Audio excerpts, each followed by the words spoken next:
Hello everyone. Through this presentation, I will cover the theme preliminary study of deep learning algorithms for metaplasia detection in upper gastrointestinal endoscopy. During these presentations, I will cover these following topics. The main motivation that led us to focus on this subject was the fact that the gastric cancer is one of the leading causes of death worldwide. And also, the detection of trophic gastritis and intestinal metaplasia is a key role to increase the chances of survival, since advanced gastric cancer is a poor long-term prognosis. Our article contributes to highlighting the work that achieved better deep learning model performance based on the collected studies with newer approaches that rely on self-attention mechanisms for intestinal metaplasia classification, and also applying methods for newer approach that rely on self-attention mechanisms for intestinal metaplasia classification. So to this end, uh, two research questions were formulated. The first one was, can a novel vision deep learning architecture like VIT, Vision Transformers, outperform a current deep learning architecture in the task of metaplasia detection in UGI images? And the second one, can explainable techniques highlight regions with clinical relevance and correlate with the presence of metaplasia? So, by answering these questions, the proposed study will contribute to understanding if these methods, which rely on attention mechanisms, can be applied to intestinal metaplasia detection and reach a similar performance or auto-perform the classic CNN architectures. So now let's talk about a little bit of early gastric cancer and how it starts. So the pathogenesis of gastric cancer involves a series of events beginning with Helicobacter pylori-induced chronic inflammation, progressing to atrophic gastritis, and then intestinal metaplasia that could evolve to dysplasia and eventually gastric cancer. Uh, in this figure are some examples of these lesions. These conditions increase the risk of gastric cancer. So factors such as age, race, family history, environmental factors, and Helicobacter strain are additional factors that can modify the risk of gastric cancer. Upper gastrointestinal endoscopy, UGI, is a medical procedure that is used to diagnose and treat multiple pathologies. UGI consists of the introduction of an endoscope through the mouth and allowing the observation of the mucosa of esophagus, stomach, and duodenum. Performing endoscopy diagnosis using visual characteristics that are complemented when necessary with biopsy and histopathological analysis. Endoscopy is important to detect these precancerous lesions since patients with extensive precancer conditions indicate pre periodical endoscopy surveillance. Thus, the detection of atrophic gastritis and intestinal metaplasia is a key role to increase the chances of survival since advanced gastric cancer has a poor long-term prognosis. So, deep learning in medical image analysis has provided comparable results to humans in multiple classification tasks. These deep learning systems are capable of real-time UGI lesions detection in endoscopy videos, which can be helpful for endoscopists pointing to suspicious areas during the examination. The collected data studies that we can see in this table used well-known convolutional neural networks such as Exception, EfficientNet before. They use some ResNets, VGGs, and DenseNets, either to detect atrophic gastritis or intestinal metaplasia or both. Depending on the aim of the work, the author used different types of image modalities. Here we can see that the authors um, used NBI images. In this case, they used MNBI and NBI images, and in this third case, they used WLI, and in the last one, they used MNBI and BLI. Transfer learning um, methods are usually applied in a variety of classification methods for a good initialization of weights and ensures robustness against overfitting. All the mentioned works use CNN architectures pre-trained using images from the ImageNet datasets. In order to increase the amount of data, old works used augmentation data, such as random rotations, flips, shifts, and zooms, generating augmented data. To increase the interpretability of the model prediction, explainable artificial intelligence methods were applied. In this case, by using a GradCam, and in this case, using classification activation maps. So now let's talk about workflow. The workflow of this paper is illustrated in this figure. Summarily from the Português Institute of Oncologia, IPO, of Porto, a dataset with intestinal metaplasia and healthy gastric tissue was used. And then all the images suffer preprocessing before being split into train, test, and validation to train and evaluate the models. The dataset used tries to cover various pathologies, allowing the diagnosis of various precancerous lesions, and was created using images of three stomach locations: corpus, incisura, and antrum. It contains a total number of 1,355 images, narrowbanding imaging, and white light imaging, uh, of which 499 are high resolution and 856 are low resolution. It has four classes: atrophic gastritis, intestinal metaplasia, dysplasia, and healthy tissue. So to classify the images into one of two classes, only the white light imaging and narrowbanding images of intestinal metaplasia and healthy stomach tissue were used. The UGI images were annotated by two interns of EPO of Porto. For the images image-wise using a design annotations tool for this purpose, and the image-based annotation, the UGI images were classified as normal or EM. A fivefold cross-validation was performed to train and evaluate the models. An external set in the end was used to test the robustness of each model trained in each fold. This figure presents the dataset split used to create and evaluate the four models.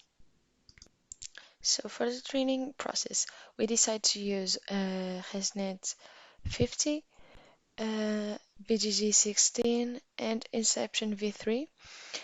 These three architectures were highlighted since they were the most widely used in the various articles and achieved excellent performances. And finally, we decide to use visual transformers, VIT, since they have recently emerged as an alternative to CNN and because they show extraordinary performance when trained with enough data, outperforming a similar CNN with 4 times less computational resources. As I said before, the images suffer some preprocessing. So for HasNet 50, VGG 16, and VIT, the images were resized to 224 by 224 pixels, and for Inception V3, the images were resized for 229 by 229 pixels. Each network has a different preprocessing method. In the case of HasNet 50 and VGG, the images are converted from RGB to BGR, and then each color channel is centered concerning the ImageNet dataset without scaling. For the Inception V3 and VITs, the input pixel values are scaled between -1 and 1 sample-wise. So to evaluate the model, we use the following metrics to evaluate the performance of the models concerning the number of true positives, false positives, true negatives, and false negatives produced by each of the models in the test set. The following metrics were calculated to evaluate their performances. So now I will present the results that we achieved on the fivefold cross-validation set. In this table, we can see the results obtained in the four models that we used. We can notice that the model that obtained the better performance was Inception V3. We can compare Inception V3 with HasNet 50, and they have similar performances. And HasNet 50 and Inception obtained the same AUC. Uh, uh, the VIT model reached similar results when compared to VGG 16, as we can see in this table. So, here are the ROC curves for each model for the validation set. Overall, the results are very similar. Generally, for the validation set, Inception V3 achieved the best values in almost used metrics.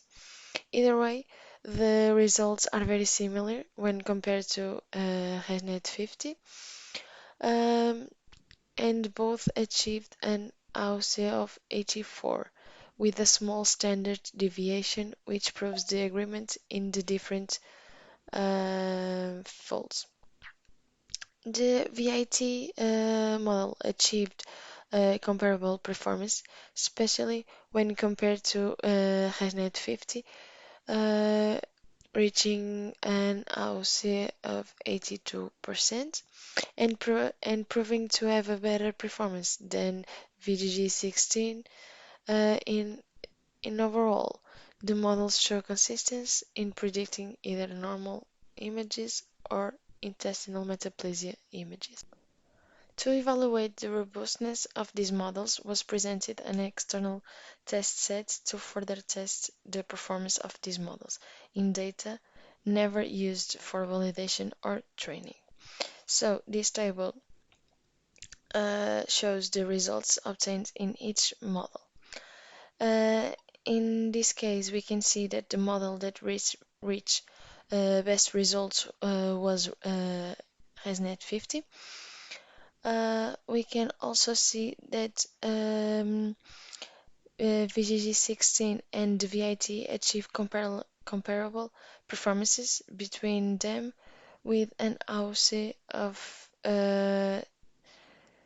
79% when tested with external sets.